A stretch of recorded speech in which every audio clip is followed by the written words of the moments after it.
16h21, la façon dont l'attitude du président a été décrite dans le président américain dans le rapport, un rapport sur ce fameux dossier de documents de la Maison-Blanche que Biden, le président actuel, aurait laissé chez lui. Alors, on dit que cette manière dont tout ça a été décrit dénote vraiment une position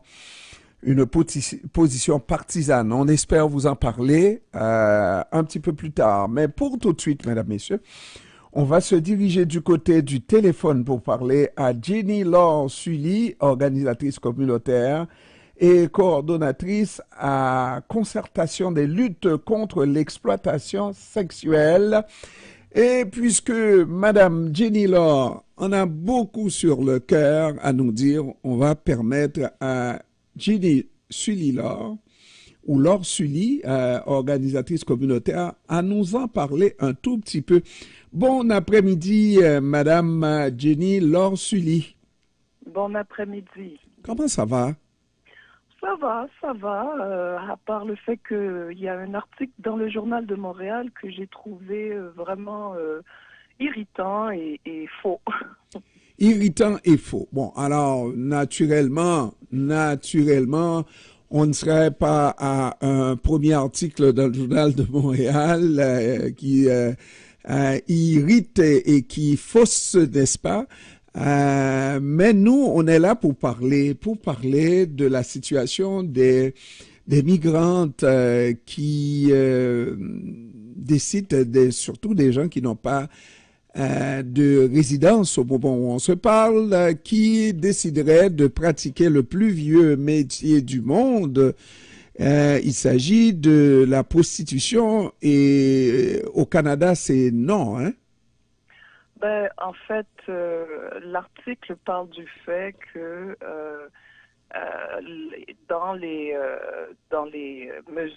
dispositions de la loi sur l'immigration, effectivement, une personne qui est en attente de son statut d'immigration n'est pas censée commettre d'actes illégaux, n'est pas censé de se retrouver non plus dans l'industrie du sexe. Effectivement, ça existe, cette disposition légale, cette mesure-là, dans la loi qui dit que ce soit des personnes qui font une demande d'asile ou qui sont dans un processus pour obtenir un statut d'immigration. Donc, la loi vous interdit, bien sûr, de vous adonner à des actes criminels et interdit d'être dans l'industrie du sexe. Alors, on va s'arrêter là, juste pour éclaircir ce point-là. La prostitution pratiquée par une femme n'est pas un acte criminel que nous sachions, pas vrai? C'est la sollicitation qui est un acte criminel. Non, ça n'existe plus l'infraction de sollicitation. En 2014, les lois ont changé. Donc la loi sur la prostitution a été changée au Canada en 2014. Et ce que cette loi dit depuis 2014, c'est que le fait d'être en situation de prostitution, donc de vendre ses propres actes sexuels, n'est pas un crime. Par contre, le fait d'exploiter la prostitution donc d'autrui, ça c'est un crime. Donc l'achat d'actes sexuels est un crime et le fait d'être proxénète, ça c'est un crime. Ça c'est la personne qui vend ses propres actes sexuels ne serait pas criminel ou quoi que ce soit. Et il faut savoir aussi que dans la loi, on les considère comme victimes. Donc, la loi, lorsqu'elle a été changée en 2014, c'est pour reconnaître le fait que l'écrasante majorité des personnes en situation de prostitution sont des femmes et des filles. Et quelles que soient les circonstances qui les ont amenées, donc certains veulent parler de choix, beaucoup vont dire oui, mais c'est un choix en l'absence d'autres options. Donc, quelles que soient les circonstances, on considère que le fait d'être dans ce milieu-là soit met la personne à risque d'être victimisée ou qu'il y a effectivement un grand nombre de victimes dans ce milieu. Bon, alors donc, une fois c'est dit, il va y avoir une exception, peut-être pas dans la même loi, mais il va y avoir une exception qui sera faite pour les personnes en situation d'attente de statut. Ces personnes-là... Alors voilà, nous avons une loi de l'immigration et nous avons une loi qui concerne la prostitution, donc qui relève du code criminel. Du code criminel, OK? Donc nous, bien sûr, à la concertation des luttes contre l'exploitation sexuelle, on est en contact avec des juristes, avec des policiers, avec les législateurs, donc les députés qui font les lois et on est en contact depuis des années et on est contre la criminalisation de toute personne qui se retrouve dans l'industrie du sexe. On considère que c'est l'industrie la plus violente envers les femmes. Et donc, quand on dit qu'il y a violence ou risque de violence, on dit que ce qui est inscrit dans la loi sur l'immigration ne devrait pas avoir préséance. Alors, on va regarder maintenant, il nous reste, parce qu'on va faire une pause commerciale, et ensuite on va revenir, mais on peut, parce qu'il nous reste 2 petites minutes, regarder ce qu'en dit la loi sur l'immigration, qui va être différente par rapport à ce que dit le code criminel. Voilà. Alors, la loi sur l'immigration fait interdiction à quelqu'un une femme, un homme, n'est-ce pas, qui fait de la prostitution. Et ça, on ne fait pas de différence. C'est quelqu'un qui est en attente de statut n'a pas ce droit-là. N'est-ce pas? Effectivement. Et si la personne, c'est ce qui est inscrit. Et si la personne qui n'a pas de statut se trouve dans cette posture-là, elle sera déportée manu militari dans son pays d'origine, pas vrai? Nous, c'est pas ce qu'on constate. Ce n'est pas ce que l'on constate. On est en contact avec le CAVAC, le Centre d'aide aux victimes d'actes criminels. On est en contact avec les policiers. Et au niveau de l'application des lois, ce qu'on constate, c'est que ce qui guide les actions policières, ce qui guide le système judiciaire, c'est le fait que une personne, donc règle générale une femme, quand on parle de l'industrie du sexe, qui se retrouve victime de violence, et n'oublions pas que depuis 2014, le préambule de la loi considère que vous êtes déjà à risque de victimisation ou victime si vous êtes dans cette situation-là.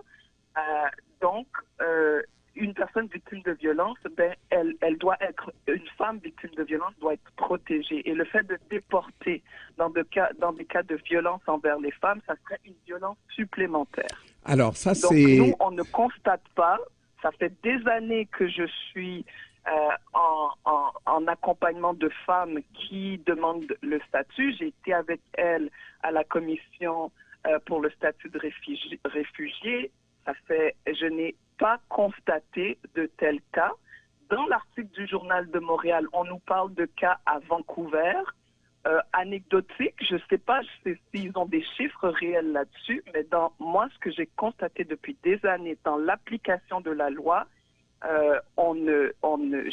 j'en ai pas vu. Je connais pas un seul cas où c'est arrivé. Alors, donc, vous êtes en train de nous parler de l'application de la loi, mais il reste que dans la loi sur l'immigration, effectivement, c'est écrit, effectivement, en toutes lettres, cette personne, parce qu'on sait, en général... Et moi, je parle de l'autre loi, qui est celle de 2014, qui parle du fait que les personnes en situation de prostitution sont considérées comme victimes. Mais ça, c'est pour des gens entre guillemets, dits normaux, parce que quelqu'un qui est ici, qui n'a pas de statut, on va considérer cette personne-là comme une personne anormale à partir du moment où cette personne va être dans l'industrie du sexe, genre. Et c'est là que je vous dis, dans l'application, peut-être que ça peut arriver. Hein. On est d'accord. Je suis pas en train de dire, mais ce que je vois, moi, c'est que au niveau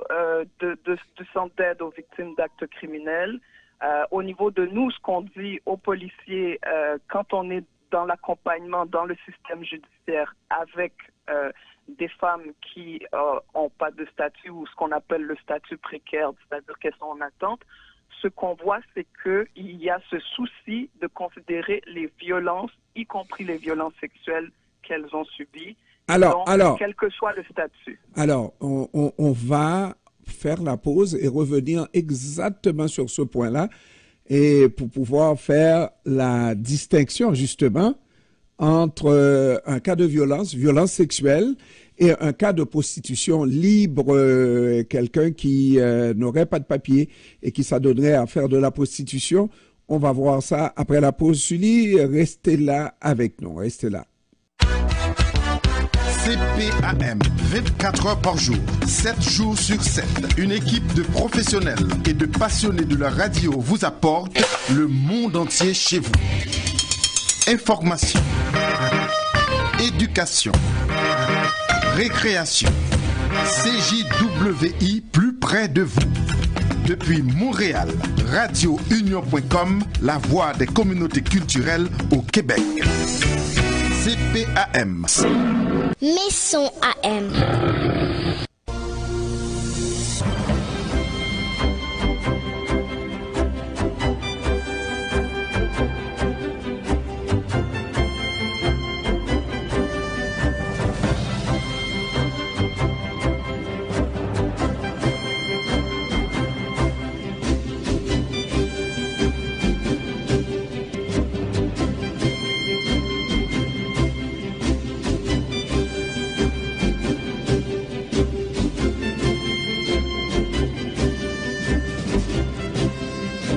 Alors, nous sommes de retour avec Jenny Laure Sully.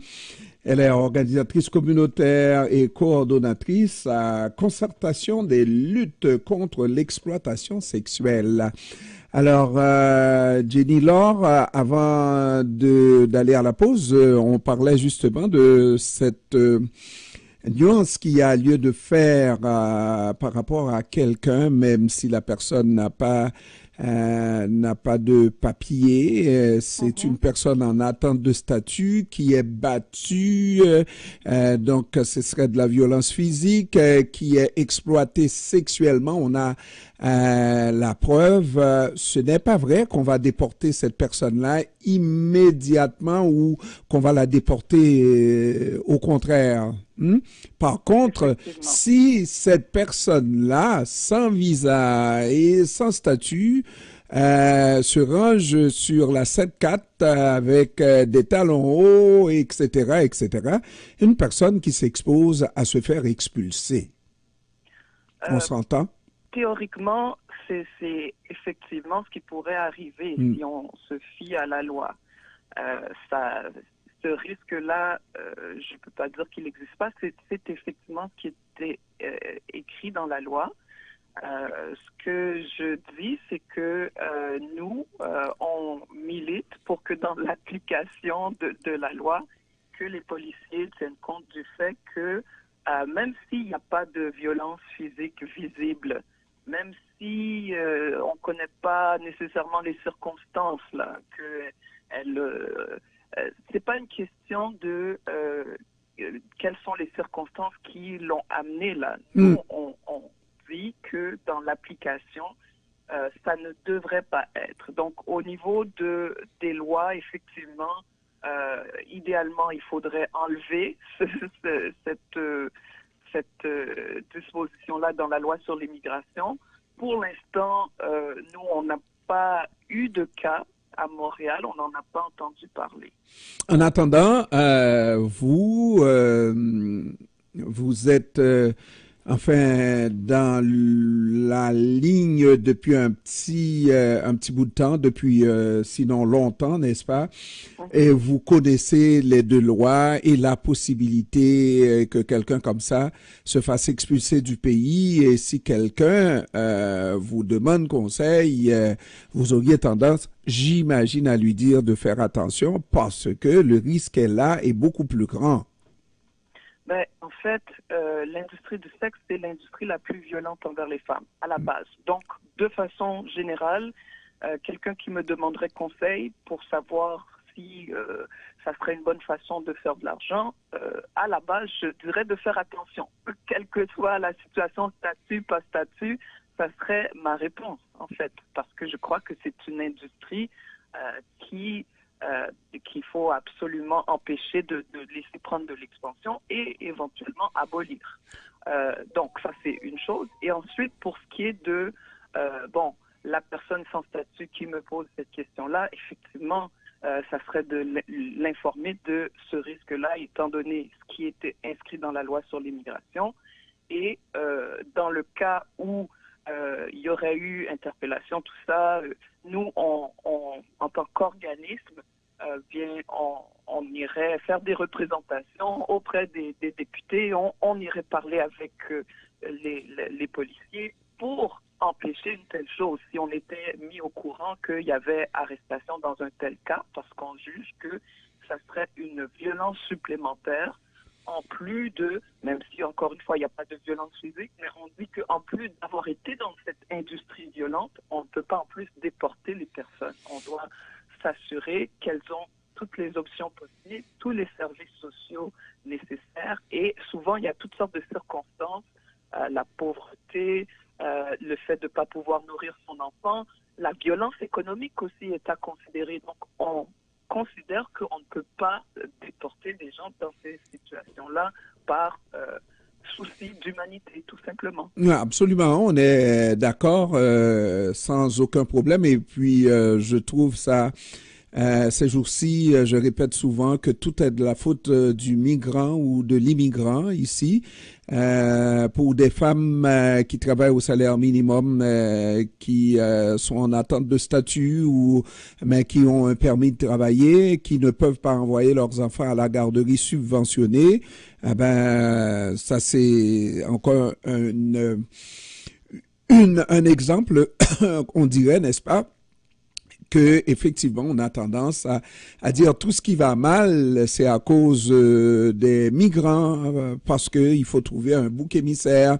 Heureusement que ce cas-là a été résolu pour les garderies subventionnées. Cela dit, si on revient à notre dossier, vous, de manière beaucoup plus spécifique, votre organisation milite pour davantage aider des femmes dans l'industrie du sexe à s'en sortir, alors que vous en avez une autre organisation ici à Montréal qui s'appelle Stella et qui demande autre chose parce que Stella, en entrevue avec moi, affirme que c'est par choix que la plupart des femmes sont dans l'industrie du sexe.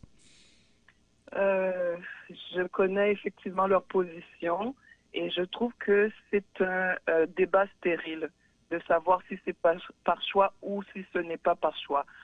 Quelles que soient les circonstances qui amènent les femmes dans l'industrie du sexe, on parle de l'industrie la plus violente envers les femmes. C'est la seule industrie où vous êtes à risque de mort, de coups et blessures, d'infections transmissibles sexuellement.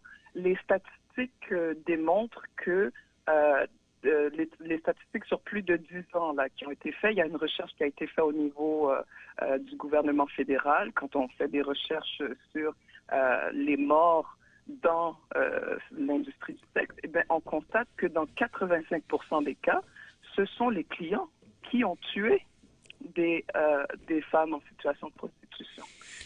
Donc, que ce soit les clients, que ce soit les proxénètes, il y a ce risque très, très élevé, et ça a été documenté dans plusieurs recherches, qu'elles soient violentées qu'elles aient choisi ou non. Donc, les gens parlent du choix, et donc moi, je ne veux plus parler du choix parce que c'est un débat stérile. C'est ce que nous, on dit, c'est que, étant donné que le risque de violence et de mort est si élevé, il faut criminaliser les acheteurs de sexe, les proxénètes, pour que cette industrie-là arrête de prendre de l'expansion. Et à ce moment-là, quelles que soient les circonstances qui ont amené les femmes dans ce milieu-là, on peut les protéger et ensuite les aider à en sortir. Parce que même celles qui disent que j'ai choisi, souvent, après avoir passé un peu de temps dans le milieu, elles essayent de sortir, même si elles ont choisi. Et là, ce que nous, on remarque, parce qu'elles viennent nous voir, c'est qu'elles ont toutes sortes d'obstacles qui les empêchent de sortir. Alors, encore une fois, la question du choix, il peut y avoir eu un choix à un certain moment. Ensuite, si elles ne peuvent plus changer d'idée, ben, elles sont piégées. C'est ce que j'essaye d'expliquer beaucoup à des gens. C'est pour ça que de rester sur cette question du choix, c'est qu'on ne regarde pas tout le processus. On ne regarde pas le fait que bien souvent, au moment où elles sont prêtes à sortir, ben, il y a des obstacles sur leur route et elles ne peuvent plus sortir, soit à cause d'un proxénète, soit à cause de conditions économiques difficiles, soit parce qu'elles ont commencé à prendre la drogue pour pouvoir tolérer leur présence dans ce milieu-là et que là, maintenant, elles ont des problèmes d'addiction à la drogue. Il y a toutes sortes d'obstacles qui vont faire en sorte que ça va être très difficile de sortir. Alors, il reste que,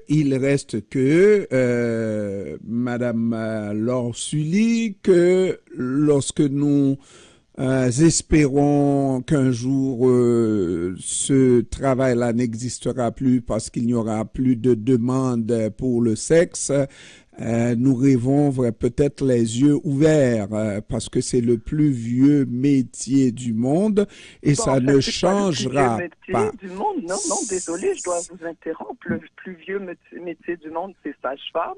Bon. On peut dire à la limite que c'est chasseur. Le deuxième, le troisième plus vieux, le deuxième, le troisième, le quatrième, moi. Écoutez, non, mais écoutez. Il y a même des sociétés où il n'y avait pas de prostitution.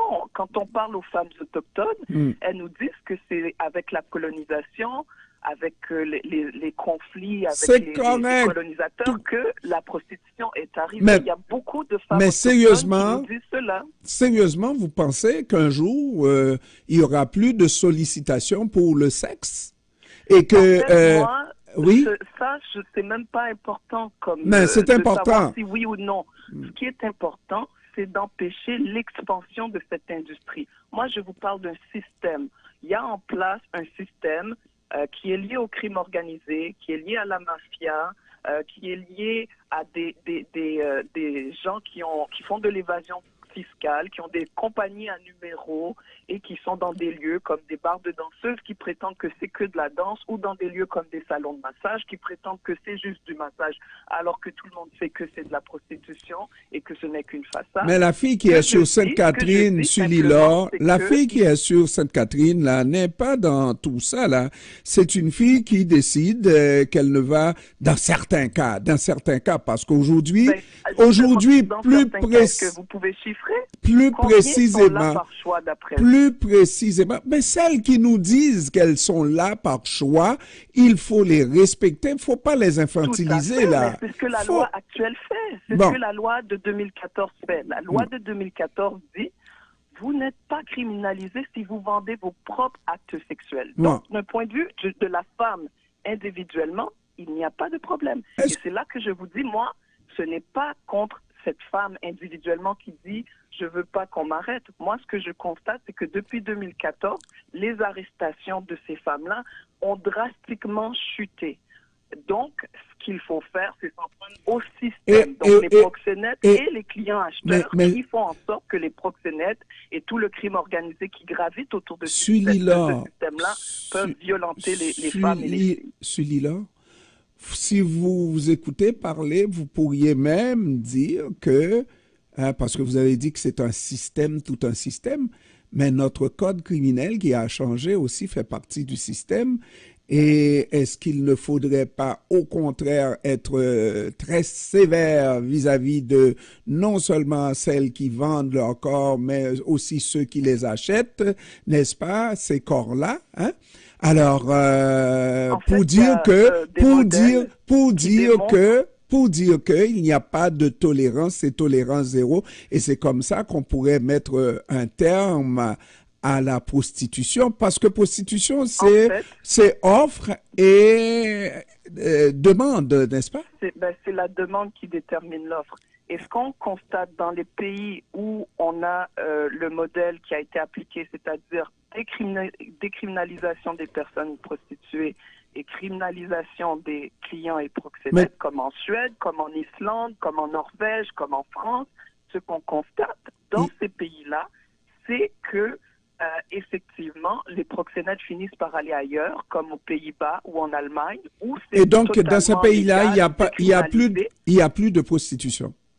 Et dans ces pays-là, exactement. Donc, on peut comparer parce que en Suède, c'est en 1999 qu'ils ont changé leur loi. Aux Pays-Bas, c'est en 2000. Et quand vous comparez les deux pays, vous constatez qu'en Suède, la prostitution, les lieux, les établissements, le système, donc ça c'est affaibli. Il y a beaucoup moins de ça. Je ne dis pas que ça a disparu. Comme je vous ai dit, moi, c'est le système prostitutionnel contre lequel je m'insurge. Donc, qu'une femme individuellement décide de faire ce qu'elle veut dans son salon, ça ne m'intéresse pas. Je vous parle d'un système, je vous parle du crime organisé, je vous parle des lieux de prostitution. Ça a énormément baissé en Suède et aux Pays-Bas, on constate une explosion des lieux de prostitution, des trafiquants d'êtres humains, du crime organisé, et donc on peut comparer entre ces deux systèmes.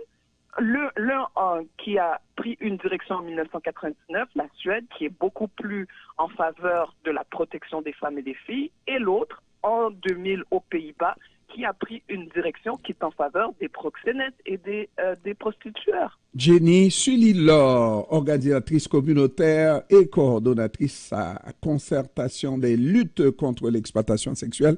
Je voterai pour vous lorsque vous ferez un parti dédié totalement à la fin de la prostitution au Canada. Je voterai pour vous, Sully-Laure. Merci beaucoup d'avoir pris du temps de nous parler de long en large de ce sujet extrêmement important. Merci. Au revoir. Merci, au revoir.